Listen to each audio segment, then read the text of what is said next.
News पर आप दो टूक देख रहे हैं। मैं हूं अशोक श्रीवास्तव। रात के 10 बज चुके हैं और डीडी न्यूज पर रात 10 के मायने होते हैं दमदार 10। जी हां, दमदार 10, क्योंकि रात 10 बजे आपका पसंदीदा टेलीविजन प्रोग्राम, आपका पसंदीदा टीवी शो, आपका पसंदीदा टेलीविजन डिबेट शो दो टूक 10 बजे प्रसारित होता है। हमारा वक्त बदला है लेकिन हमारे तेवर नहीं बदले और हम उन्हीं तेवरों के साथ लगातार हर सच आप तक पहुंचाते रहते हैं और हर झूठ का पर्दाफाश करते हैं, क्योंकि ये दो टूक है और दो टूक की परंपरा यही है। बिहार में आखिरकार आज विधानसभा चुनावों की तारीखों का ऐलान हो गया। बहुत घमासान था, बहुत घमासान था। बीते 2-3 महीने से इतना घमासान था, देश नहीं बल्कि दुनिया भर में बिहार के चुनाव से पहले ये जो चुनाव आयोग SIR की प्रक्रिया कर रहा था, उसको लेकर भारत नहीं बल्कि भारत के बाहर भी बहुत घमासान चलाया जा रहा था। बम, एटम बम, न जाने क्या क्या फोड़े जा रहे थे। लेकिन आखिरकार आज इस सब के बीच चुनावों की तारीखों का ऐलान हो गया। जैसे कि राजनीतिक पार्टियां तमाम चाहती थी, 2 चरणों में इस विधानसभा चुनाव को संपन्न कराया जाएगा। 6 नवंबर को चुनाव होंगे। तमाम राजनीतिक पार्टियों ने चुनाव आयोग के साथ जो बैठक हुई थी उसमें यह कहा था, अनुरोध किया था कि छठ के बाद करवाया जाए। जाहिर सी बात है, छठ बिहार के लिए बहुत बड़ा पर्व है और उस समय चुनाव करवाया जो है उसके बाद करवाया जाए, सबकी मंशा थी, सबका अनुरोध था। और चुनाव आयोग ने 6 नवंबर को पहले चरण का चुनाव की तारीख की घोषणा की और 11 नवंबर को दूसरे चरण का चुनाव होगा। 14 नवंबर को नतीजे आ जाएंगे और 14 नवंबर की रात जब हम आपसे मिलेंगे, बल्कि रात क्या, हम दिन में भी जब आपसे मिलेंगे तो 12-1 बजे के बाद तब जो है ये तय हो जाएगा कि बिहार में अगली सरकार किसकी होगी। अब जाहिर सी बात है, सबकी निगाहें ये देखने में लगी है कि क्या 20 साल बाद भी नीतीश कुमार बिहार के मुख्यमंत्री बने रहेंगे, रिपीट करेंगे। क्योंकि एक तरह से कह सकते हैं कि चुनाव बहुत हद तक नीतीश कुमार की छवि, नीतीश कुमार ने बिहार में जो किया जो नहीं किया उस सब का एक तरह से जो है उसके ऊपर एक पब्लिक का ओपिनियन होगा। इसलिए बड़ा सवाल यह है कि क्या नीतीश कुमार बिहार के मुख्यमंत्री बने रहेंगे या बिहार में फेरबदल होगा। ये तो सबकी नजरें लगी हैं। इसके अलावा भी इस बिहार के चुनाव में बहुत कुछ पहली बार हो रहा है और ये चुनाव अपने आप में बहुत भीषण चुनाव है, क्योंकि आप समझिए कि इस चुनाव के नतीजे जो हैं वो देश की राजनीति को भी प्रभावित कर सकते हैं। क्योंकि आपको सिर्फ याद दिला रहा हूं, जब 2024 के लोकसभा चुनाव के नतीजे आए थे तो उस वक्त जो है पूरा जो इंडी गठबंधन था वो इस बात से लेकर के आशान्वित था, उसको इस बात की उम्मीद थी कि नीतीश कुमार NDA का साथ छोड़ देंगे और केंद्र के अंदर विपक्ष की सरकार बन जाएगी। नीतीश कुमार और चंद्रबाबू नायडू पर पूरा का पूरा दारोमदार था और ये दोनों पर विपक्ष की निगाहें लगी रही थी। लेकिन नीतीश कुमार ने कोई अपना निर्णय नहीं बदला और उसके बाद केंद्र में मोदी की तीसरी बार सरकार बनी। और इस बार भी जो नतीजे आएंगे उनका दूरगामी असर पड़ेगा, क्योंकि इन चुनावों के बाद हमने देखा है कि कुछ समय बाद जो है उत्तर प्रदेश में भी विधानसभा चुनाव होने साल 2027 में और उसके बीच पश्चिम बंगाल, तमिलनाडु, कई राज्यों में चुनाव होने। तो ये चुनाव अपने आप में बहुत बहुत महत्वपूर्ण है और इसलिए भी महत्वपूर्ण है क्योंकि इन चुनावों में बहुत कुछ पहली बार होने जा रहा है। चुनाव आयोग ने भी आज विस्तार से बताया क्या कुछ चुनाव की प्रक्रिया में पहली बार होने जा रहा है और वो अगर बिहार में सफल होगा तो उसको देश भर में दोहराया जाएगा और देश भर में SIR की भी प्रक्रिया होगी। लेकिन फिलहाल इन सबको छोड़कर बात बिहार के चुनाव की, क्योंकि इस वक्त सबकी निगाहें इस बात पर लगी हैं, सबके दिमाग जो है इस तरफ दौड़ रहे हैं कि बिहार में अगली सरकार किसकी होगी। और इसी को लेकर आज हम दो टूक में चर्चा को आगे बढ़ाएंगे। मेरा आज का दो टूक का जो शीर्षक है वो बिहार के मूड से और देश के मूड से जो है मैच करता। सज गया रण, संघर्ष महाभीषण। जी हां, सज गया रण, संघर्ष महाभीषण। और यह बिहार का चुनाव महाभीषण संघर्ष होगा, यह आप लिख कर रखिए। जो ओपिनियन पोल कह रहे हैं, जो बाकी लोग कह रहे हैं वो एक तरफ, लेकिन यह चुनाव बहुत संघर्ष, बहुत महाभीषण भी होगा और बड़ा दिलचस्प भी होगा। इसी को लेकर आज हम चर्चा करेंगे। लेकिन इससे पहले इस खबर की धार को समझिए। इस खबर में क्या इंपॉर्टेंट बात है, क्या आपको मैं क्यों कह रहा हूं ये संघर्ष महाभीषण होगा, इस बात को समझिए। खबरदार मैं आपको समझाने की कोशिश करता हूं। बिहार में चुनावों की तारीखों के ऐलान के बाद सबसे बड़ा सवाल यह है कि क्या 20 साल बाद भी नीतीश कुमार मुख्यमंत्री बिहार के बने रहेंगे। 20 साल से वो लगातार बिहार के मुख्यमंत्री हैं। सबसे बड़ा सवाल यही है, या 20 साल बाद भतीजे तेजस्वी यादव चाचा नीतीश कुमार का खेल बिगाड़ सकते हैं। ये एक बड़ा सवाल है जिस पर सबकी निगाहें लगी हैं। पर बड़ी बात यह है कि तारीखों के ऐलान के बाद भी दोनों प्रमुख गठबंधन जो हैं, जिसमें एनडीए भी है और महागठबंधन भी है, दोनों प्रमुख गठबंधनों ने अब तक सीटों का बंटवारा नहीं किया है। अब यहां पर कई जगह पेच फंसे हो सकते हैं क्योंकि सीटों का बंटवारा अब तक नहीं हुआ है। लेकिन बड़ी बात एक ये भी है कि एनडीए ने कहा है कि हमारे मुख्यमंत्री नीतीश कुमार होंगे। एनडीए की तरफ से ऐलान हो चुका है, लेकिन महागठबंधन ने अब तक अपने सीएम के चेहरे का ऐलान नहीं किया है। राहुल गांधी की यात्रा में राहुल गांधी ने एक बार भी नहीं कहा कि हां तेजस्वी यादव हमारे मुख्यमंत्री होंगे। तो मुख्यमंत्री उप मुख्यमंत्री को लेकर भी अभी कोई स्पष्टता जो है नहीं है। मैं महागठबंधन की बात कर रहा हूं। चुनाव पूर्व 3 सर्वे हुए हैं। ये भी इंटरेस्टिंग फैक्टर्स को जानिएगा। 3 सर्वे चुनाव पूर्व हुए हैं और तीनों सर्वे एनडीए को बहुमत मिलता हुआ दिखा रहे हैं। तीनों सर्वे ये कह रहे हैं कि एनडीए को बहुमत मिलेगा। तीनों सर्वे में बड़ा स्पष्ट बताया जा रहा है। लेकिन राजनीतिक विश्लेषक इन चुनावों को बड़ा कांटे का चुनाव बता रहे हैं। राजनीतिक विश्लेषकों का कहना है कि बहुत कांटे का चुनाव होगा, क्योंकि मैंने कहा कुछ फैक्टर ऐसे हैं जिन पर अभी कुछ भी कहना जो है जल्दबाजी होगी। दरअसल प्रशांत किशोर की पार्टी पहली बार चुनाव मैदान में है, जिसके असर के बारे में अभी कोई नहीं जानता कि दरअसल ये एंटी इनकम्बेंसी वोट काटेगी या फिर जो विपक्ष के वोट काटेगी, किसको डैमेज करेगी, कितना डैमेज करेगी, ये कोई नहीं जानता। उधर सीमांचल में ओवैसी की एआईएमआईएम मुस्लिम वोट अगर उसने जुटा लिया अच्छी खासी संख्या में, तो वो महागठबंधन का खेल बिगाड़ सकते हैं। उन्होंने चिट्ठी लिखी थी, कहा था मुझे महागठबंधन में ले लीजिए, लेकिन नहीं लिया। तो अब वो किसका खेल बिगाड़ेंगे ये तो तय है, लेकिन कितना बिगाड़ेंगे ये कहना मुश्किल है। बड़ी बात यह भी है कि एसआईआर को लेकर कांग्रेस ने जो वोट चोरी का एजेंडा खड़ा किया, चुनाव की घोषणा होते ही वो अब कोई मुद्दा ही नहीं है, पूरी तरह से धराशायी हो गया। तो अब सवाल ये उठता है कि इतने दिनों तक राहुल गांधी की कांग्रेस जो है जो मुद्दा बना रही थी, आखिर वो मुद्दा अगर चुनाव में होगा ही नहीं तो फिर कांग्रेस जो है वो क्या मुद्दा लेकर जनता के बीच जाएगी। इन सब पे चर्चा करेंगे। सज गया रण, संघर्ष महाभीषण। इससे पहले कि आज की डिबेट को बढ़ाऊं, जरा सुनिए क्या कुछ कह रहे हैं तमाम दिग्गज, किस तरह के दावे किए जा रहे हैं। उन दावों को सुनिए, उसके बाद आज की डिबेट को शुरू करेंगे।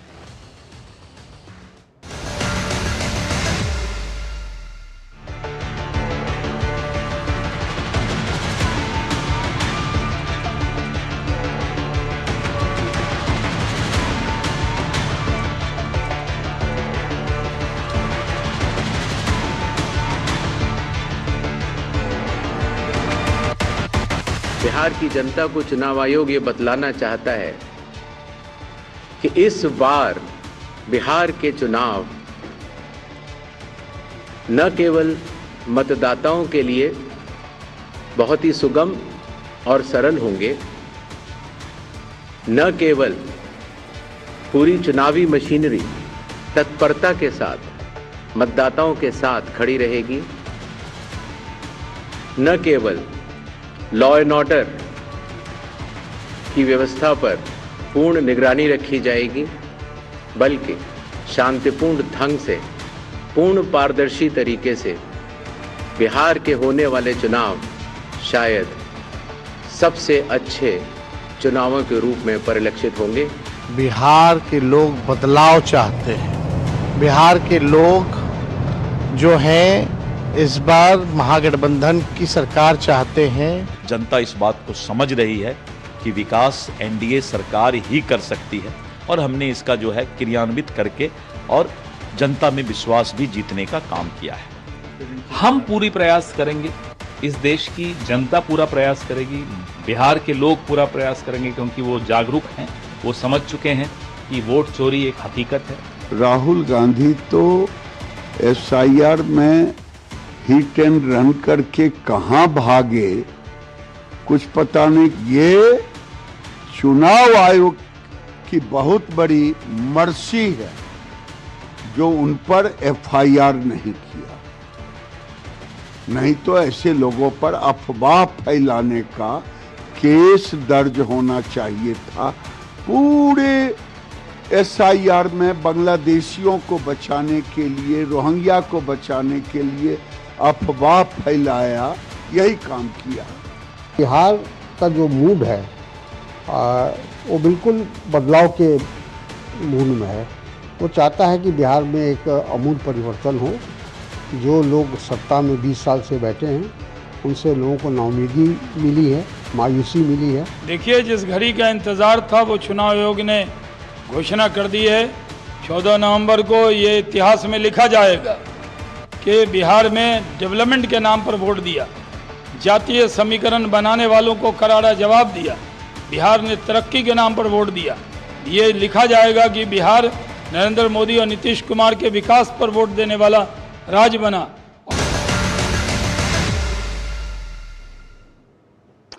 तो बिहार में चलेगा दाव या फिर जो है पलटेंगे चुनाव? किसका चलेगा दाव, कैसे पलटेंगे चुनाव, इन सब पे चर्चा करेंगे। आज मेरे साथ 4 मेहमान जो है जुड़ चुके हैं। ये महाभीषण चुनाव होगा, फिर से बता रहा हूं, संघर्ष महाभीषण होगा और इसीलिए मैं कह रहा हूं ये चुनाव बड़ा दिलचस्प होगा, बड़ा भीषण होगा। 4 मेहमान मेरे साथ जो है आज की डिबेट में जुड़ चुके हैं। ये परिचय करवा देता हूं। मेरे साथ तुहिन सिन्हा जुड़ चुके हैं, बीजेपी के प्रवक्ता हैं तुहिन सिन्हा जी। मेरे साथ विजय कौशिक जुड़े हैं, कांग्रेस के नेता हैं विजय कौशिक। मेरे साथ उत्पल वल्लभ जुड़े हैं, आरजेडी के प्रवक्ता हैं उत्पल वल्लभ। और मेरे साथ जेडीयू के प्रवक्ता मनीष कुमार जुड़े हैं। आप चारों मेहमानों का बहुत बहुत शुक्रिया और स्वागत। इससे पहले कि मैं आज की डिबेट को शुरू करूं, एक बड़ा दिलचस्प जो है ट्वीट मेरे सामने है, वो मैं पढ़ देता हूं। जो लोग कल तक चुनाव वोट चोरी कर रहे थे, अब देखिए एजेंडा जो है कैसे बनाया जाता है या क्या क्या तकलीफें हो सकती हैं लोगों की, उस तकलीफ को भी जरा समझना चाहिए। पता नहीं चुनाव आयोग समझता नहीं समझता, लेकिन देखिए चुनाव आयोग को निशाना बनाने की प्रक्रिया अभी भी जारी है। ये ट्वीट जो है एक कांग्रेस इकोसिस्टम के व्यक्ति का ट्वीट है। ये लिख रहा है, बिहार चुनाव का नतीजा 13 को भी आ सकता था, 15 को भी, लेकिन 14 नवंबर का दिन चुना गया ताकि नेहरू जी के जन्मदिन को खबरों से बाहर रखा जा सके। अब दिलचस्प बात यह है कि जब वोट चोरी नहीं चला तो अब 14 नवंबर के दिन पे ही कोई एजेंडा खड़ा किया जाए। बहरहाल चर्चा शुरू कर रहा हूं। 1.5 मिनट जो है मैं तुहिन सिन्हा और उत्पल वल्लभ जी आपको दूंगा शुरुआत में। 1.5 मिनट आप अपने अपने दावे और क्यों आपको लगता है कि भाई विपक्ष जो है, आपका विपक्ष जो है, यानी तुहिन सिन्हा जी का विपक्ष और वल्लभ जी का, उत्पल वल्लभ जी का विपक्ष जो है, वो चुनाव हारना चाहिए और क्यों बिहार की जनता जो है आप ही को वोट करे। मैं शुरुआत उत्पल वल्लभ आपसे कर रहा हूं। विपक्ष में हैं आप, 20 साल से जो है वो सरकार में नीतीश कुमार जी हैं, हालांकि बीच में आप भी सरकार में आए जरूर थे, लेकिन 20 साल से नीतीश कुमार जी मुख्यमंत्री हैं। क्या इस बार हवा बदलेगी? क्या दावा आपका क्या है? देखिए अशोक जी, सबसे बड़ी चीज है कि बिहार चुनाव में जो मुद्दा होना चाहिए, जो बेरोजगारी है जो बड़े पैमाने पे बिहार में है, पलायन है, महंगाई है और जो ये लॉ एंड ऑर्डर है, और जो जितने भी बिहार में जिस तरह की जो मुद्दा है, उस मुद्दे से सरकार बात नहीं करना चाहती है। अब सरकार में डबल इंजन की सरकार है। अभी जो सरकार में अमित शाह जी आते हैं तो एसआईआर को लेकर के कहते हैं कि घुसपैठिया को बाहर करना चाहिए या नहीं करना चाहिए। अब बताइए, जब चुनाव आयोग से पूछा जाता है कि कितने घुसपैठिया आपने पाया, तो वो चुप्पी साध लेते हैं। अब बताइए, चुनाव आयोग बता नहीं पा रही है कि कितने घुसपैठिया हैं और ये घुसपैठिया पे चुनाव लड़ने की बात कर रहे हैं। यानी कि अपने काम पे इनको भरोसा नहीं है, इन्होंने क्या डिलीवर किया है, क्या किया है, ये नहीं बता पा रहे हैं। अभी गिरिराज सिंह जी भी आए, वो टेक्सटाइल मंत्री रहे हैं, बिहार से है और टेक्सटाइल मंत्री है भारत के, तो अपने मंत्रालय से बिहार को कितना लाभान्वित किया है ये उनको बताना चाहिए। तो जब आते हैं तब जहर उगलते हैं। तो ये बिहार के लोगों के जो अमन, चैन, खुशहाली, रोजगार, शिक्षा, स्वास्थ्य और जो है ना, इस पे इनको कोई मतलब नहीं है। ये अमन चैन बिगाड़ने की बात कर रहे हैं। चुनाव आते ही इनको घुसपैठिया और ये जो है ना कॉम्युनल एजेंडा आता है। लेकिन इस बार बिहार के लोग इनकी कोई भी इस तरह के एजेंडा को चलने नहीं देंगे। बिहार के लोग पूरी तरह से मुद्दे पर इनको लाएंगे, जो कि पलायन है, बेरोजगारी है, शिक्षा है, स्वास्थ्य है, लॉ एंड ऑर्डर है और कैग रिपोर्ट जो सरकार का रिपोर्ट है, जिसमें कि स्पष्ट रूप से सरकार खुद कह रही है कि बड़ा घोटाला हो रहा है। उत्पल वल्लभ जी, आपके 1.5 मिनट पूरे हुए। मैं इससे पहले तुहिन जी के पास जाऊं, मेरा एक काउंटर क्वेश्चन आपसे है। आपने जो है बड़ी अच्छी बात की, और जो आपने मुद्दे बताए वो मुद्दे ऐसे हैं, मुझे लगता है बिहार में उन मुद्दों पर चर्चा होनी चाहिए। सरकार का रिपोर्ट कार्ड मांगना चाहिए, सरकार को उसके ऊपर अपनी रिपोर्ट रखनी चाहिए, विपक्ष को सवाल उठाने चाहिए। आपकी लाइन बड़ी क्लियर थी, आपने कहा बेरोजगारी, पलायन, महंगाई, लॉ एंड ऑर्डर जैसे मुद्दों से सरकार भाग रही है। सर, इन मुद्दों से तो आपके सहयोगी भी भाग रहे हैं। मैं इसलिए याद दिला रहा हूं क्योंकि पूरा का पूरे राहुल गांधी जी की यात्रा थी। मैं तो आज ये कह रहा हूं, ये चिंतन जो आरजेडी को करना है, ये बिहार के लोगों को करना है, और कांग्रेस भी अगर बेहतर हो इसको चिंतन करे कि इतने दिन तक जो राहुल गांधी ने यात्रा निकाली थी वो कोई मुद्दा ही नहीं है बिहार में, ना उनके सहयोगियों के लिए है, ना बाकी लोगों के लिए है। 7 करोड़ 7.5 करोड़ लगभग लोग जो लोग वोट डालेंगे उनके लिए जो वोट चोरी मुद्दा ही नहीं है। लेकिन राहुल गांधी दुनिया भर में जाकर जो है दुष्प्रचार कर रहे हैं, वोट चोरी। तो सर, आपने क्यों वोट चोरी का मुद्दा छोड़ दिया? बेरोजगारी, पलायन, महंगाई, लॉ एंड ऑर्डर अगर मुद्दा है तो? देखिए, राहुल गांधी जी भी बिहार में जो बेकारी, पलायन की जो बात है उसको उठाते रहे हैं। वो बहुत सवाल करवे सवाल भी सरकार से पूछे कि बताइए पीएमओ में कितने पिछड़े दलित लोग हैं, और तमाम जो सामाजिक जो स्ट्रक्चर का जो बुनावट है, जो पिछड़े और दलित हक हुकूक से बाहर है, उसकी सवाल राहुल गांधी जी उठा रहे हैं, उठाए भी हैं, बिहार में भी उठाया है और पूरे राष्ट्रीय स्तर पे उन्होंने उठाया है। लेकिन चुनाव आयोग के बहुत ऐसे रिपोर्ट जो चुनाव आयोग के पोर्टल पे आया, उन रिपोर्ट के आधार पे वो सबूत के साथ पेश किए हैं। इस तरह की बात है। और देखिए कि जब ये सारे मुद्दे जो इनके खिलाफ में जा रहे हैं और पूरी तरह से ये हतोत्साहित हो चुके हैं, तब ये वोट चोरी जैसे मामला को लेकर आए, राहुल गांधी जी इन बातों को भी उठाए कि ये इलेक्शन में गड़बड़ी कर सकते हैं ये लोग। ये गड़बड़ी के भरोसा में, चूंकि जनता के वोट पे इनको भरोसा नहीं रह गया है, तब ये गड़बड़ी करने के भरोसे पे ये चुनाव जीतना चाहते हैं। ओके उत्पल जी, जाहिर सी बात है अब चुनाव का मौसम है, अभी तो सीट शेयरिंग की बात चल रही है और उसके बाद मिलकर चुनाव लड़ना है, तो जाहिर सी बात है राहुल गांधी को आपको जो है कवर फायर जरूर देना पड़ेगा। लेकिन ये बात बिहार ने भी देखी, देश ने भी देखा कि राहुल गांधी की यात्रा के बाद तेजस्वी यादव को एक अपनी यात्रा फिर से निकालनी पड़ी। और मैं बार बार दर्शकों को बता रहा हूं, जब तक राहुल गांधी जी के साथ तेजस्वी यादव थे तब तक जो है पूरी यात्रा का जो उद्देश्य था वो वोट चोरी था। लेकिन जब तेजस्वी यादव यात्रा पर निकले तो उन्होंने कहा पढ़ाई, दवाई और कमाई बिहार के मुद्दे हैं। राहुल गांधी ने पूरी यात्रा तो ये जनता, देश की जनता तय करे कि इतने दिनों तक वोट चोरी के नाम पर, हाइड्रोजन बम के नाम पर और जो है एटम बम के नाम पर देश को किस तरह से बरगलाया जा रहा था। बहरहाल तो सिन्हा जी आप रिस्पॉन्ड कीजिए, 1.5 मिनट आपके, उसके बाद मैं आज आपसे भी काउंटर क्वेश्चन मेरा है। आपके 1.5 मिनट शुरू होते हैं अब। नमस्ते अशोक जी, बिहार की युद्ध भूमि में आपका स्वागत है। 3 बातें जो हैं बिल्कुल स्पष्ट नजर आ रही है जैसे चुनाव की घोषणा हुई है। नंबर 1, ये एक तरफा चुनाव होने वाला है, ठीक उसी तरह जैसे कि महाराष्ट्र और हरियाणा, महाराष्ट्र का चुनाव हुआ था पिछले साल। एक तरफ प्रो इनकम्बेंसी वोट पड़ेगी, जहां 300 किलोमीटर जो है ग्रामीण सड़कें थी 20 साल पहले, आज जो है लाख किलोमीटर जो है ग्रामीण सड़कें हैं। जहां 3300 किलोमीटर जो है राष्ट्रीय नेशनल हाईवे थे, आज जो है 6000 किलोमीटर नेशनल हाईवे। तो प्रो इनकम्बेंसी वोट पड़ने वाला है। दूसरी तरफ जैसा कि आपने खुद कहा, वोट चोरी जो है वो पूरी तरह समाप्त हो गया है, बाकी कोई इशू इनके पास नहीं है। दूसरी बात, आरजेडी और कांग्रेस के मतभेद स्पष्ट नजर आ रहे हैं। अब हो सकता है कि यही कारण है कि राहुल गांधी जो है परेशान होकर सीधे जो है साउथ अमेरिका भाग गए, क्योंकि उनको कह दिया गया है कि 50 से ज्यादा सीटें जो है आरजेडी नहीं देने वाली है। और तीसरी बात, प्रशांत किशोर जो है बड़ा जो है प्रेडिक्शन कर रहे थे कि 25 सीटें भी जेडीयू को नहीं आएगी, और अगर आएगी तो वो राजनीति छोड़ देंगे। अब ये स्पष्ट होते जा रहा है कि प्रशांत किशोर जो है वो, उनके लिए ये चुनाव भी एक पॉलिटिकल कंसल्टिंग का ही एक असाइनमेंट है, और वो कांग्रेस की बी टीम है। बहुत जल्दी उनकी भी पारी समाप्त होने वाली है। तो ये 3 चीजें जो हैं बड़ा स्पष्ट रूप से आज नजर आ रहा है, और अगले 14 तारीख को जो है वो आपके समक्ष जो है, देश के समक्ष आ भी जाए। ओके, लेकिन मेरा एक काउंटर क्वेश्चन है। आप जो 3 सर्वे हैं वो दिखा रहे हैं, ठीक है, जो मैंने बताया चुनाव पूर्व सर्वे हैं उसमें एनडीए की जीत दिखा रहे हैं, आप भी दावा कर रहे हैं।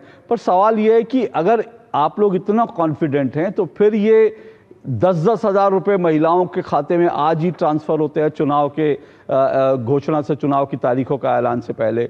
जिनको जिस चीज़ों को बीजेपी रेवड़ी कहती थी, आज वो रेवड़ियां बिहार में बांट रहे हैं। तो फिर अगर आपको अपने नीतीश जी के कार्यकाल पे भरोसा तो रेवड़ी की जरूरत क्यों पड़ी? पिछले 2-3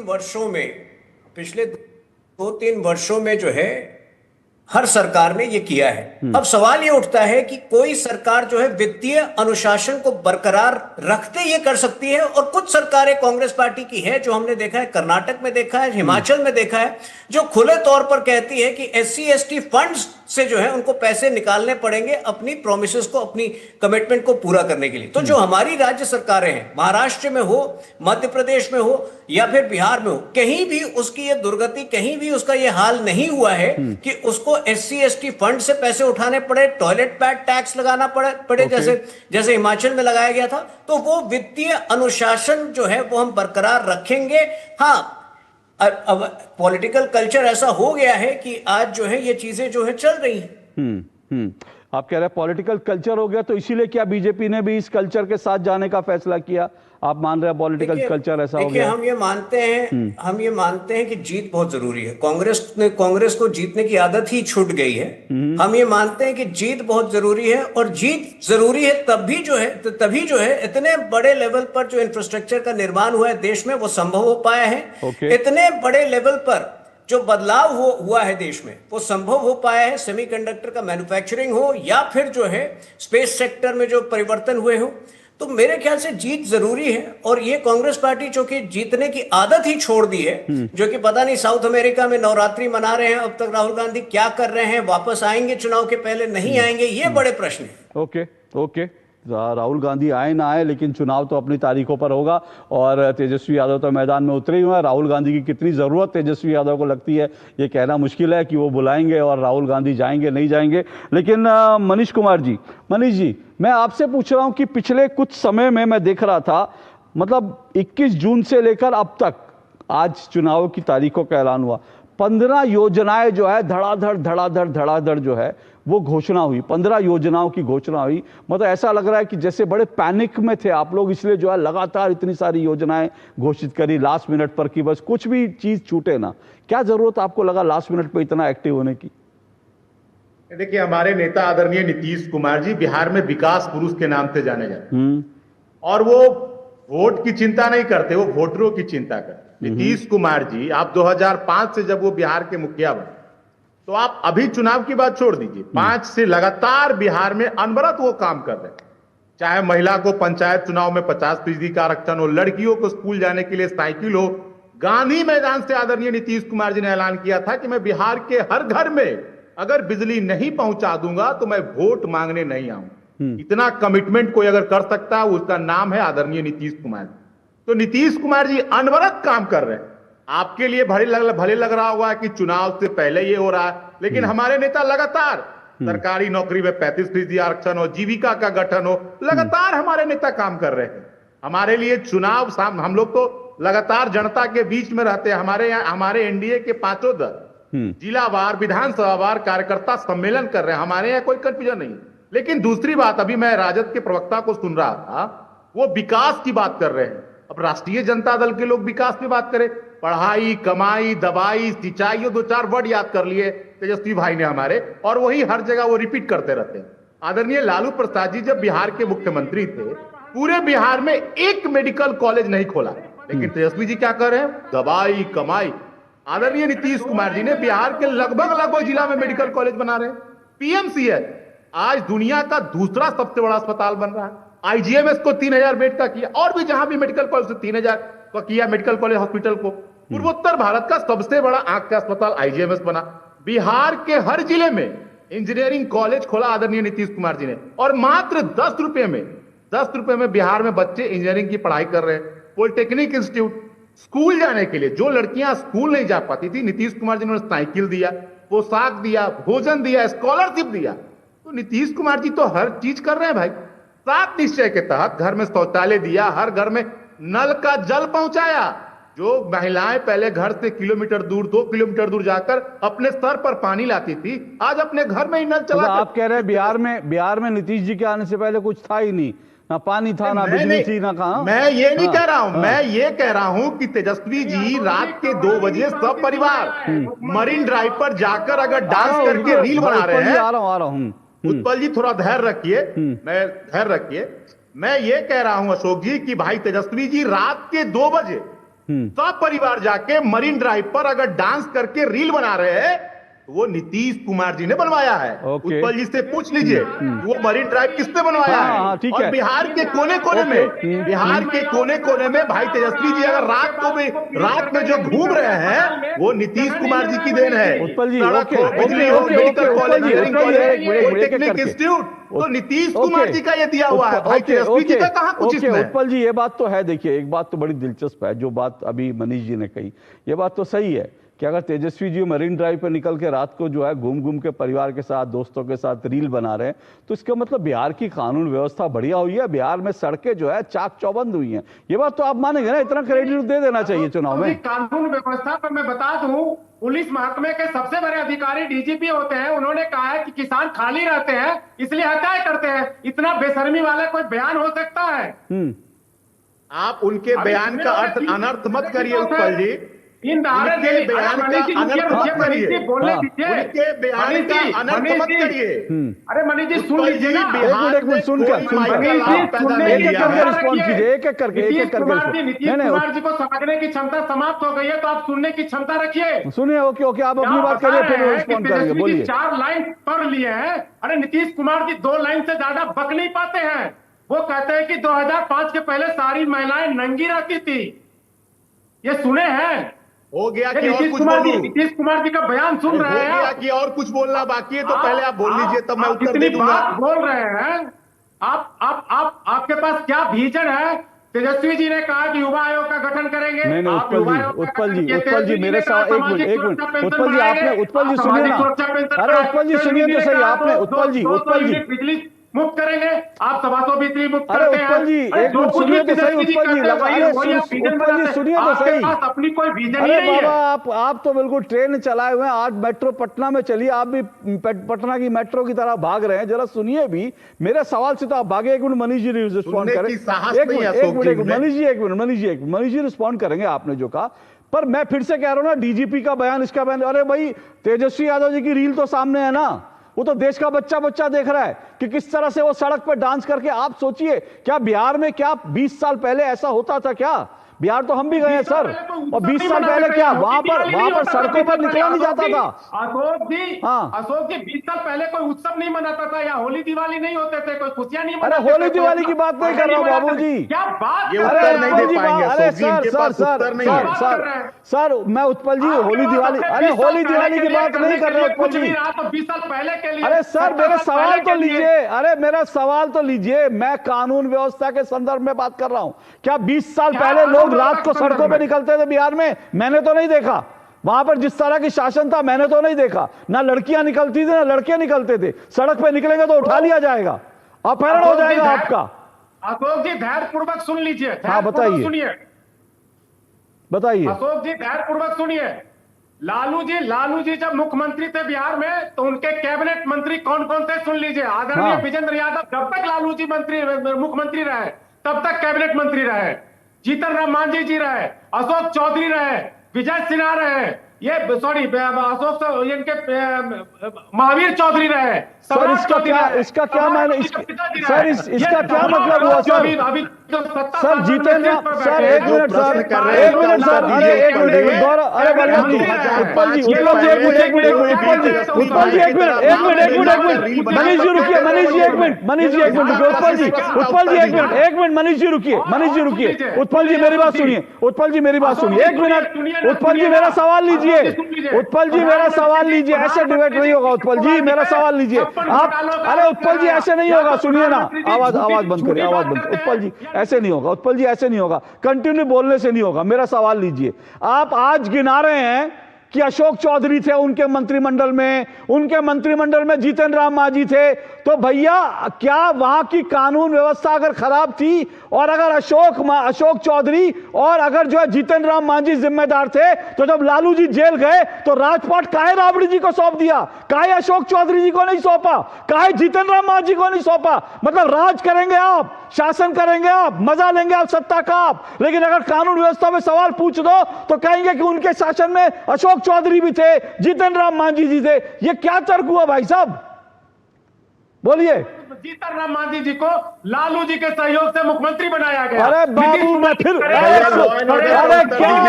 अरे उत्पल जी मेरा सवाल है, हो गया सर, ऐसे नहीं होगा सर, ऐसे नहीं होगा सर, ऐसे नहीं होगा, ऐसे सर उत्पल जी कम से कम जो सवाल पूछा जा रहा है, एक मिनट रुकिए, मनीष जी रुकिए, उत्पल जी जो सवाल पूछा जा रहा है उसकी गंभीरता को समझते हुए जवाब दे तो मुझे लगता है अच्छी डिबेट हो पाएगी, जनता देख रही है सब। उत्पल जी ऐसे चिल्लाने से नहीं होगा सर। मनीष जी एक मिनट, मनीष जी छोड़िए, लॉ एंड ऑर्डर आपका एक प्लस पॉइंट है, मैं मानता हूं, चलो एक मिनट रुकिए उत्पल जी। लेकिन उत्पल जी जो बिहार का जो बेरोजगारी का डेटा है, अरे उत्पल जी रुकिए ना, उत्पल जी रुकिए, ऐसे क्या डिबेट कर रहे हैं आप? उत्पल जी मैं छोड़ दूं आपको भाषण देने के लिए? ये नकारा मुख्यमंत्री हैं नीतीश कुमार जी, इनकी मानसिक स्थिति खराब हो गई है। अरे सुनिए, एक मिनट सुनिए, इस तरह की बयानबाजी मेरी डिबेट में कम से कम मत करिए। मानसिक स्थिति किसकी खराब हुई है, किसकी नहीं खराब हुई, वो देश की जनता देख रही है। नहीं, एक मिनट किसकी बात, क्या बात कर रहे हैं आप उत्पल जी? ये कोई तरीका होता है डिबेट का? अगर बिहार की जनता 20 साल से उन्हें मुख्यमंत्री बना रही है, आप उनकी मानसिक स्थिति पर सवाल उठाएंगे क्या? बेकार की बात कर रहे हैं उत्पल जी, ये सब नहीं चलेगा, ये सब नहीं चलेगा मेरी डिबेट में उत्पल जी, ये सब नहीं चलेगा। उत्पल जी एक मिनट, जिस तरह से एक मिनट मनीष जी, जिस तरह से आप लगातार बोल रहे हैं ना उत्पल जी, उससे मैं भी कह सकता हूं कि आपकी मानसिक स्थिति भी ठीक नहीं है। एक मिनट मनीष जी रुकिए, जिस तरह से उत्पल जी आप लगातार बोल रहे हैं, मैं भी कह सकता हूं आपकी मानसिक स्थिति ठीक नहीं है, लेकिन ये तरीका नहीं होता डिबेट करने का। मानसिक स्थिति ठीक नहीं है, तेजस्वी जी की मानसिक स्थिति ठीक है, राहुल जी की मानसिक स्थिति ठीक है, क्या डिबेट का स्तर बना रहे हैं आप? ये मेरी डिबेट का स्तर नहीं है। विजय कौशिक, हाँ मैं विजय कौशिक आ रहा हूं। मुझे इन शब्दों पर आपत्ति है। अरे बिहार की जनता उनको 20 साल, आपने हिम्मत है चुनाव हटा के बढ़ा लीजिए ना। मानसिक स्थिति, ये कोई तरीका होता है डिबेट करने का? बिहार आज विकास कर रहा है, आप लगातार चिल्ला रहे हैं, मैं कहूं महिला आगे बढ़ रहे हैं, बिहार विजय कौशिक एक मिनट रुकिए, मनीष जी आऊंगा, एक मिनट, सबकी आवाज बंद कीजिए, सबकी आवाज बंद करिए सबकी आवाज। देखिए उत्पल जी, आपको सुनना हो तो सुनिए, और नहीं तो आप लगातार जो बोलते रहिए। नहीं दिखाइए ना, जनता नहीं, इनको स्क्रीन पे दिखाइए, जनता देखे कि लगातार कंटिन्यूसली बोलते जा रहे। देखिए इनका चेहरा देखिए, इनको जरा फुल स्क्रीन दिखाइए, आवाज कम करके इनको फुल स्क्रीन दिखाइए, देश की जनता देखे, दिखाइए इनको फुल स्क्रीन, बोलते रहिए, हाँ बोलते रहिए।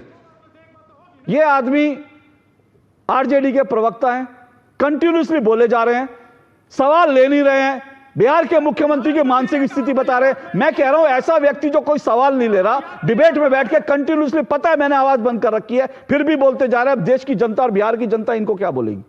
ये तरीका डिबेट करने का?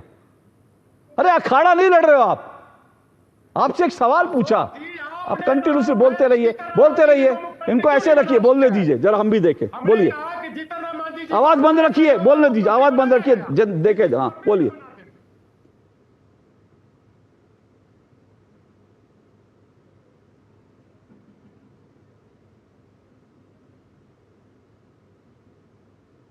हो गया, पानी वानी पी लीजिए, गला भर गया होगा,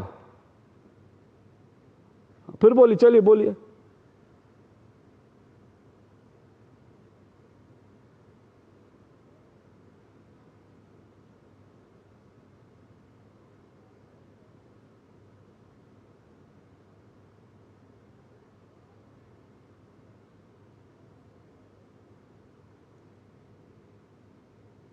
हो गया। विजय कौशिक, वोट चोरी, कहां चोरी हो गई? देखिए, राहुल गांधी जी ने ये सारे सबूत पूरे देश के सामने रखे थे, जनता के सामने रखे थे, और हमें खुशी है कि भी कुछ मुद्दों पर सुप्रीम कोर्ट के दखल के बाद में चुनाव आयोग को कुछ बातें माननी पड़ी हैं। और न केवल वोट चोरी, देखिए प्रमुख मुद्दा है चोरी, वोट चोरी भी उसमें मुद्दा है, उसमें नौकरियों की चोरी भी मुद्दा है, उसमें बिहार के लोगों के साथ धोखा भी एक चोरी है, वो भी एक मुद्दा है। तो सबसे बड़ी बात यह है, हम ये बिहार में मानकर चल रहे हैं कि चुनाव कांग्रेस की तरफ से राहुल गांधी जी लड़ रहे हैं और भाजपा की तरफ से मोदी जी लड़ रहे हैं। कहां से लड़ रहे हैं? कोलंबिया से?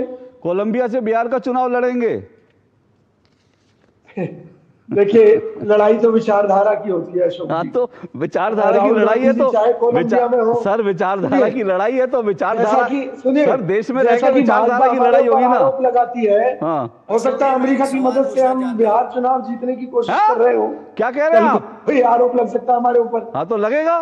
तो नहीं, सुनिए ना, तो कहने का अर्थ ये है कि जरूरी नहीं है कि अगर बिहार में चुनाव है और राहुल जी अगर कहीं विदेश यात्रा पर गए हैं तो वो चुनाव नहीं लड़ रहे। वो जो मानसिकता बिहार की जनता के सामने उन्होंने रखी है, जो सरकार को बेनकाब किया है, उस विचारधारा वो फैल रही है बिहार की जनता के बीच में और सरकार के खिलाफ माहौल तैयार हो रहा है। देखिए, माननीय मोदी जी कितनी मेहनत कर रहे हो, अमित शाह जी कितनी मेहनत कर रहे हो, लेकिन हालात ये हैं कि डरे हुए हैं बिहार चुनाव में, इसलिए आज भी इन्हें नीतीश जी के कंधे का इस्तेमाल करना पड़ रहा है। जबकि हकीकत यह है कि समय बदल चुका है। अगर चुनाव के नतीजे भाजपा की फेवर में आए तो इन्हीं नीतीश जी को मक्खी की तरह बाहर फेंक दिया जाएगा चुनाव के बाद। ये आप मेरी बात याद रखिएगा। ठीक है, मैं विजय कौशिक आपकी बात याद रखूंगा, लेकिन मैं फिर से आपसे पूछ रहा हूं, आपने कहा अगर चुनाव नतीजे ऐसे जीत गए तो फिर ये नीतीश जी को निकाल देंगे। ठीक है, सवाल यह है कि चुनाव जब जीत जाएंगे, नीतीश जी बने ना बने वो तो आपकी चिंता नहीं, हमारी चिंता तो यह है, तब ये तो नहीं कहेंगे ना वोट चोरी हो गए हैं? निश्चित तौर पर अभी जो हमारी जो चिंताएं हैं चुनाव आयोग के प्रति वो खत्म थोड़ी ना हुई है। अच्छा, राहुल गांधी जी निश्चित तौर पर आने वाले दिनों में और नए खुलासे चुनाव आयोग के खिलाफ करेंगे। बाकी कार्यकर्ताओं की राय ये थी कि चुनाव का बहिष्कार होना चाहिए, चुनाव का बहिष्कार होना चुनाव चाहिए। आयोग के ऊपर हमारा भरोसा नहीं रहा है तो चुनाव का बहिष्कार होना चाहिए। लेकिन पार्टी कार्यकर्ता ये भी कह रहे हैं कि जब तक हम मैदान में जाकर नहीं लड़ेंगे, जब तक जनता जागरूक नहीं होगी और एकजुट होकर कांग्रेस के पक्ष में मतदान नहीं करेगी, तब तक हमारी ये मुहिम अधूरी रहेगी। इसलिए बिहार चुनाव में राहुल गांधी जी पूरी ताकत से लड़ेंगे, हमारा गठबंधन इसमें जीत हासिल करेगा। चलिए, ओके। यही कारण है कि मोदी जी भाई देखिए, आप गठबंधन किसका जीते ना जीते वो तो बिहार की जनता तय करेगी। मैं फिर से कह रहा हूं, लेकिन हारने के बाद ना वो रोतड़ू बच्चे की तरह मत करिएगा कि हाँ जी ईवीएम गड़बड़ हो गई, चुनाव आयोग ने, वो सब मत करिएगा। बस मेरा इतना अनुरोध है। तुहिन सिन्हा जी रिस्पॉन्ड कीजिए। कह रहे हैं हाँ, देखिए, जो सच्चाई होगी, जो हमारे सामने आएगी चुनाव के दौरान, सच्चाई सारी चुनाव के दौरान विजय कौशिक जी, सच्चाई वही थोड़ी होती है जो आप देखते हैं। अगर भाजपा ने वोटर्स को खरीदने की कोशिश की तो वो भी हम कहेंगे। तो जो चुनाव के दौरान चीजें आएंगी, चलिए ये बहाने का पक्ष लिया, बहाने आपके रहेंगे। वो आपने संकेत दे दिया कि तब नए बहाने गढ़ लिए जाएंगे कि बीजेपी ने वोटर को खरीद लिया। 18 तारीख को 18 सितंबर को इनके नेता ने आखिरी प्रेस कॉन्फ्रेंस किया था वोट चोरी के मुद्दे पर, और वो कितना हास्यास्पद प्रेस कॉन्फ्रेंस था आपको भी पता है। 4 घंटे के अंदर उनको खुद को फैक्ट चेक करना पड़ा था। पहले लिखा कि वोट चोरी हुई, फिर 4 घंटे बाद जब इलेक्शन कमीशन ने तथ्य सामने रखे, ये कहा कि एफआईआर तो इलेक्शन कमीशन के द्वारा दर्ज किया गया था, तो उन्होंने कहा कि यदि हम नहीं जागरूक होते तो वोट चोरी। तो ये तो इनका हाल होता है कि आते हैं असीम मुनीर का भाषा के साथ कि हाइड्रोजन बम छोड़ देंगे हम। मतलब ये भाषा एक एलओपी को शोभा नहीं देती। लेकिन आज दूसरी बात मैं कौशिक जी से पूछना चाहता हूं। कौशिक जी एक बड़े परिपक्व व्यक्ति लगते हैं। देखिए, राहुल गांधी इस बार जो है ऑफिशियल ट्रिप पर गए हैं, इस बार तो छुट्टी मनाने नहीं गए।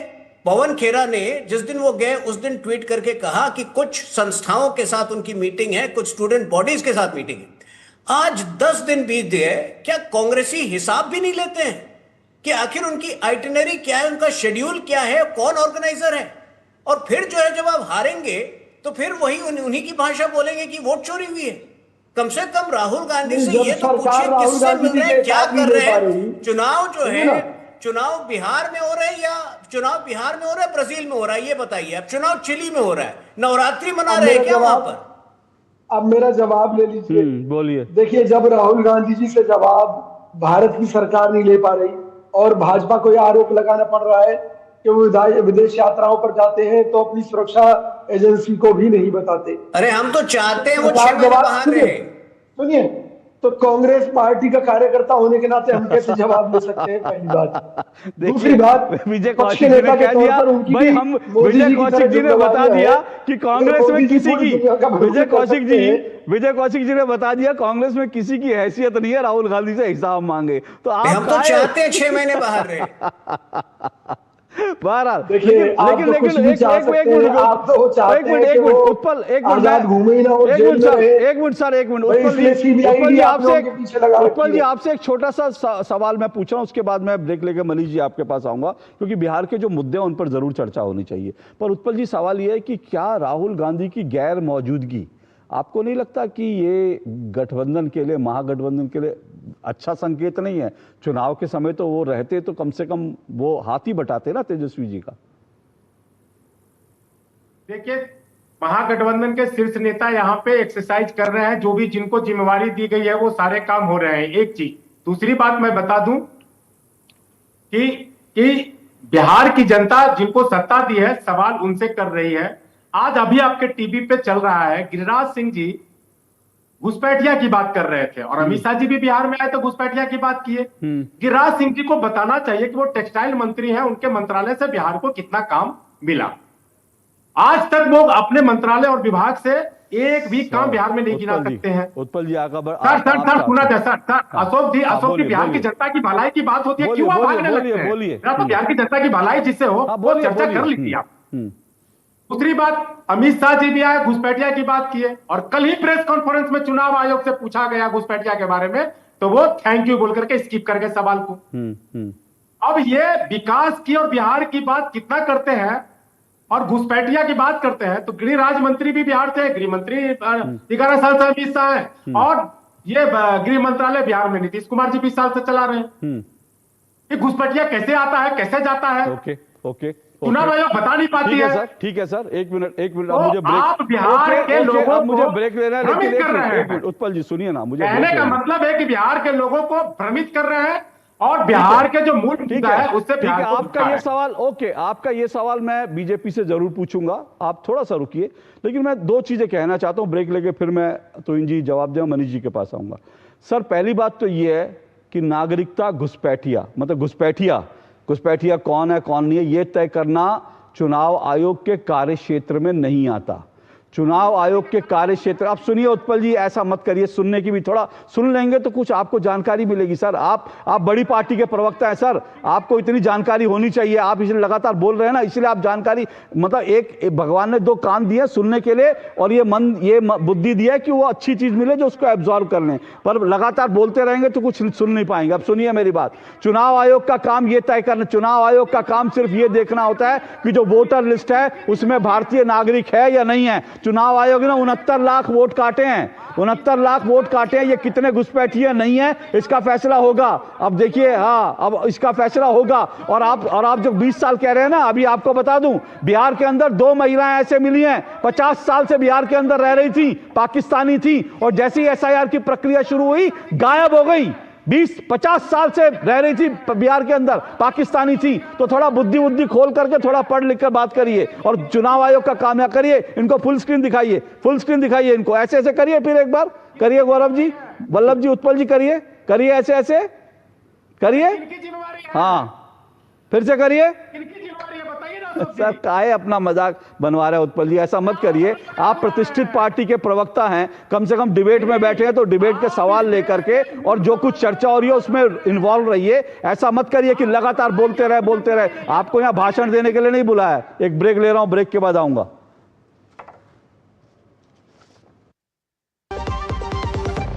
लाल रंग इसका अपार, तीखा कम है फिर भी स्वाद, बेमिसाल MDH कश्मीरी MDH। तो कल जी सबको लाख रुपए की एडवाइस देते हैं। देख भाई अंडा, लाख रुपए की एडवाइस दे रहा हूँ। होम इंश्योरेंस नहीं तो घर प्रवेश नहीं। ओए आग लग जावे, चोरी हो जाए तो नुकसान इंश्योरेंस कवर करेगा ना यार। बात तो सही कर रहा है यार। आज तो डुग्गू ने करोड़ों की एडवाइस दे दी। अच्छा किया इंश्योरेंस लिया। जल्दी टिफिन पैक करो। राजू मोबाइल छोड़ो। अरे दीदी वो बैंक का नंबर चाहिए, रिफंड ही नहीं आया। मिल गया। अब भी कॉल करता हूँ दीदी। बिना नंबर जांचे अक्सर जालसाज बैंक की नकली वेबसाइट और फर्जी नंबर से पैसों की धोखाधड़ी करते हैं। तो फिर सही नंबर? बैंक की ऑफिशियल वेबसाइट या तो कार्ड पर। आपने तो बचा लिया दीदी। काम से नहीं। RBI कहता है सही वित्तीय बर्ताव करे आपका बचाव। गोल्डी छोले मसाले, जहाँ जाए रिश्ते बनाए। गोल्डी लाए हैं फ्रेश लॉक टेक्नोलॉजी जो रखे मसालों को हर समय फ्रेश। इच्छाओं की कोई उम्र नहीं होती, आज हो या कल आंखों में हरदम चमकती। कल भी रहे आज के ठाट, ना हो टेंशन रिटायरमेंट के बाद। हाँ करनी है तैयारी, NPS जरूरी है। अपन को रोज बिस्किट खिलाने वाली मेरी आंटी का जब हड्डी टूटा, हॉस्पिटल से आके पता फर्स्ट थिंग वो क्या बोला? अपन को सब कहता था हर साल हेल्थ इंश्योरेंस पे काय को पैसा उड़ाता है। अब देख 2.5 लाख का क्लेम पास हुआ है मैन। अच्छा किया इंश्योरेंस लिया। सस्ते वाले दाल मसाले स्वाद हुआ बेकार। MDH की हल्दी मिर्ची धनिया करे कमाल। ये रंग दे, ये खुशबू दे, ये तीखा, ये कम पड़े। क्या निराला MDH मसाला।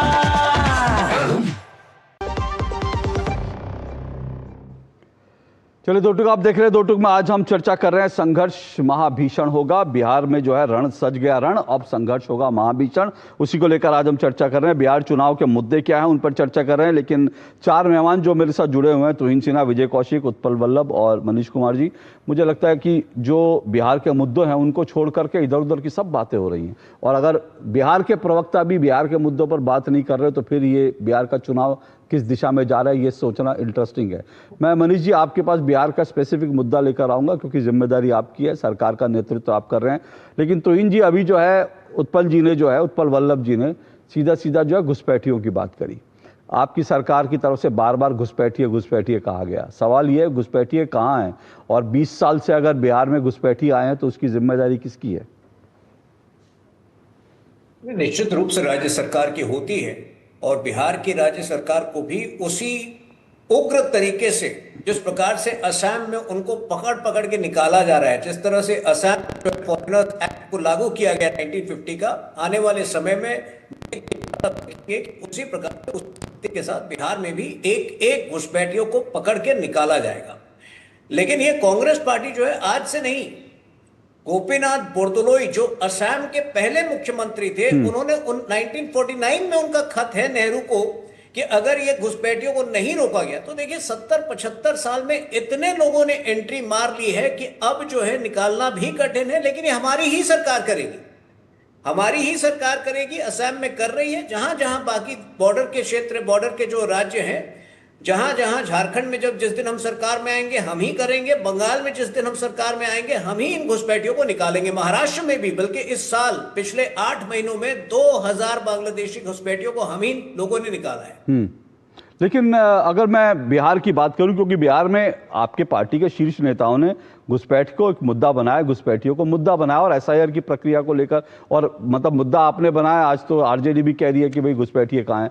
तो सवाल यह कि क्या बिहार में नीतीश सरकार से जो आपकी उम्मीदें थी घुसपैठियों को निकालने के लिए, क्या उन्होंने उतना हाथ नहीं बटाया? नहीं, ऐसी बात नहीं है। देखिए कम से कम 5 से 6 डिस्ट्रिक्ट है सीमांचल में जहां की आधार कार्ड जो है कुल आबादी की तुलना कम से कम जो है वो 10-20% ज्यादा है। यही सीमांचल के जो क्षेत्र है, अरारिया हो गया, पूर्णिया हो गया, किसी में 110% है, 120% है। तो ये काम जो है कई सालों से चल रहा था और संभवतः जो है ये विपक्षी पार्टियां ही इस तरह के काम करते हैं जो फेक आधार कार्ड का रैकेट होता है। तो यहाँ पे जो है थोड़ा सा समय लगेगा। निश्चित रूप से जीत के बाद ये हमारी टॉप प्रायोरिटी होगी। और प्रधानमंत्री मोदी जी ने तो ये इंडिपेंडेंस डे स्पीच में कहा है कि हाई पावर्ड कमीशन जो है घुसपैठियों को निकालने के लिए, और प्रधानमंत्री जब बार बार वो कह रहे हैं तो ये ऐसे ही नहीं है।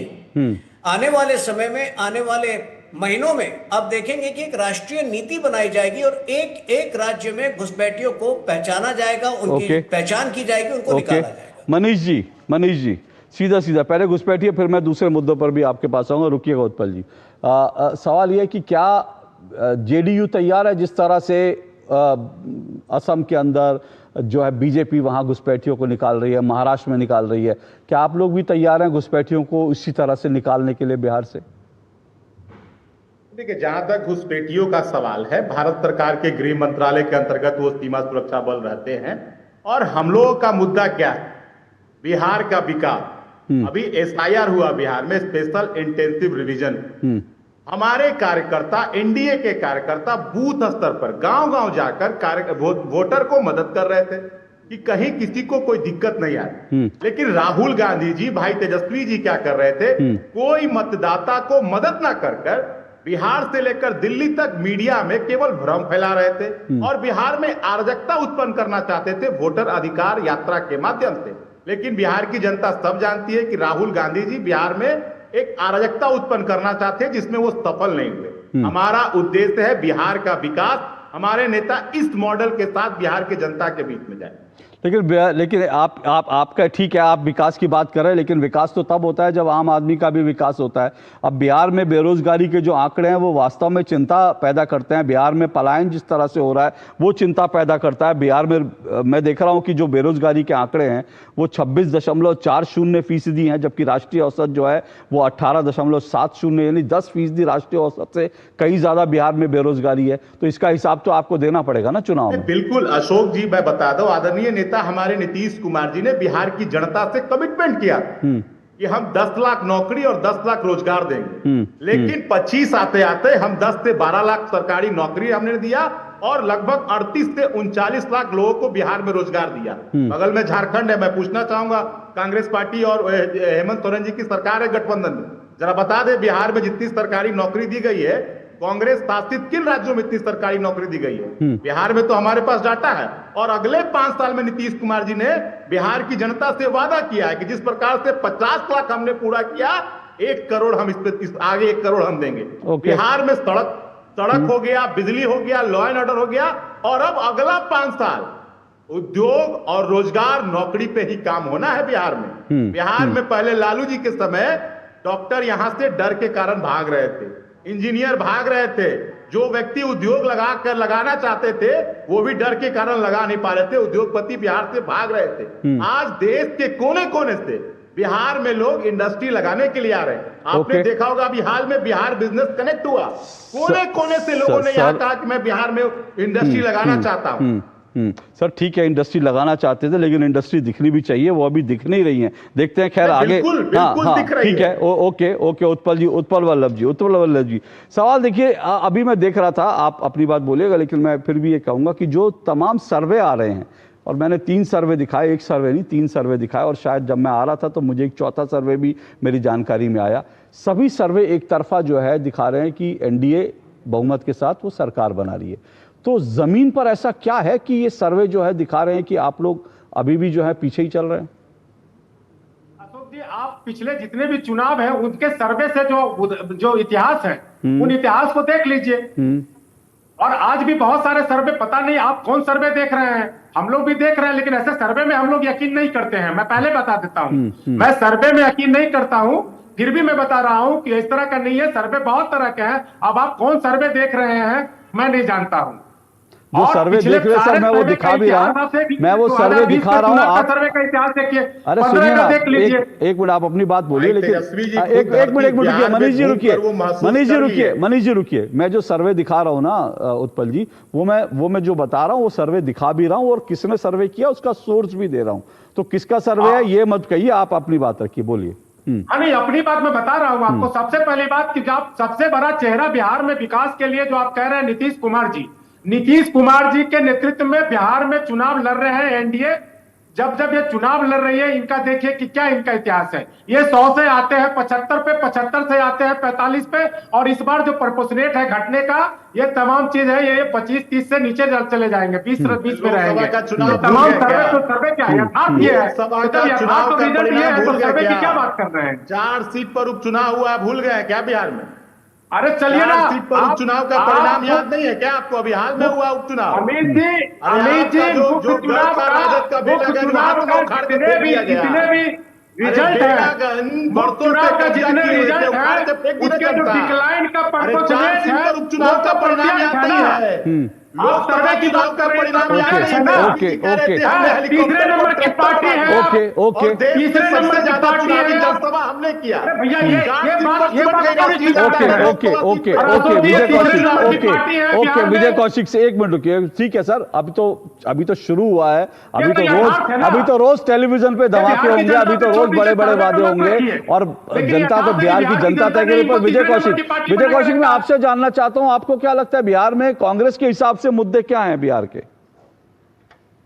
देखिए, हमारे हिसाब से चोरी, मैंने कहा चोरी सबसे बड़ा मुद्दा है।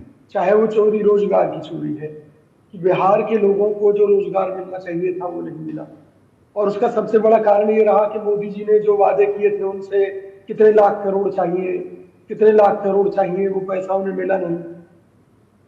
इन्हें जो वादे किए, सही मायने में तो इनके राजनीतिक कुचक्र में फंसकर रोजगार के क्षेत्र में बिहार के लोगों का दुख दर्द बढ़ा है।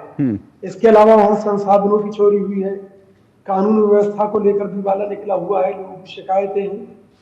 मैं ये भी मानता हूं कि हो सकता है कि हमारे सहयोगी दल के समय की कानून व्यवस्था को लेकर भी लोगों की शिकायतें हों, लेकिन कांग्रेस पार्टी का जो नजरिया है वो बड़ा सीधा सा है। महिलाओं को सशक्त करना, युवाओं को सशक्त करना, शिक्षा जिसको बहुत महंगी कर दिया गया है उसको बहुत एक आम आदमी की तैयार करना, तो वहां की स्थिति को सुधारने के लिए कांग्रेस महागठबंधन की जीत बहुत जरूरी है, और यही हमारे प्रमुख मुद्दे हैं। चलिए बढ़िया। हाँ, मैं आ रहा हूँ तुहिन जी, मैं आ रहा हूँ। बढ़िया है विजय कौशिक जी, आपने कम से कम अपने पड़ोसी को डुबाने के लिए आपने वोट चोरी नहीं बोला। जितनी बार वोट चोरी बोलेंगे आपके पड़ोसी उतने डूबते जाएंगे। चोरी बोलिए, वोट चोरी ना बोलिए। तुहिन सिन्हा जी बोलिए। मैं कौशिक जी कैसे कहते हैं कि कांग्रेस का एक ही मकसद है लोगों को सशक्त करना। अरे ये लोग स्टालिन को घुमा रहे थे बैठाकर पूरे बिहार में। स्टालिन जिनकी पार्टी के नेता ने बिहारियों को टॉयलेट क्लीनर्स कहा है, तो इस तरह से तो पूरे चुनाव में कांग्रेस पार्टी ने बिहारियों का अपमान किया है। आपने देखा केरला के जो कांग्रेस के हैंडल है उसमें लिखा गया कि बीडी वर्कर की तुलना जो है बिहारियों से की गई। पूरे चुनाव के दौरान प्रधानमंत्री की माताजी को, दिवंगत माताजी को जब गाली पड़ा, आप लोग माफी नहीं मांग पाए। उल्टे पवन खेरा कहते हैं कि क्या बड़ी बात है, ये तो किसने दिया हमें नहीं पता, ये तो होता रहता है। तो इस तरह की बातें करके फिर आप कहते हैं कि अब आपका काम है लोगों को सशक्त करना। देखिए जो अपमान आपने किया है पिछले 2 महीनों में, जो अपमान आपने किया है बिहारियों का, बिहारी जो है आपको माफ नहीं करेंगे। ऐसे भी जो है कांग्रेस एक जमानत जब्त पार्टी है बिहार के अंदर। पिछले बार 70 सीट लड़ी थी, 50 में जमानत जब्त हुई थी। चलिए सर, चलिए अभी तो ओके चलिए, मेरे पास समय इतना ही है। जमानत जब्त और हार जीत का फैसला तो बाद में होगा। पहले तो अभी तक तो तमाम जो गठबंधन है, दोनों गठबंधनों ने अभी तक अपने जो है सीट शेयरिंग नहीं करी है। सीटों का क्या फॉर्मूला होगा वो नहीं पता। और इस बीच खबरें ये भी आ रही हैं कि महागठबंधन की एक पार्टी जो है दोनों तरफ जो है उसने पैर फैला रखे हैं, दोनों तरफ सीटें मांग रही है, जहां ज्यादा मिलेगी वहां वो निकल जाएगी, ऐसी खबरें भी आ रही है। तो जाहिर सी बात है, जैसे मैंने कहा कि चुनाव बड़े दिलचस्प होंगे। अगले 2-4 दिन में बिहार में कुछ बड़े इंटरेस्टिंग डेवलपमेंट होने वाले हैं, नजर बनाए रखिए। हम इन पर चर्चा करते रहेंगे, लेकिन आज 2 टूक में इतना ही। कल आपसे मुलाकात होगी, इजाजत दीजिए, नमस्कार।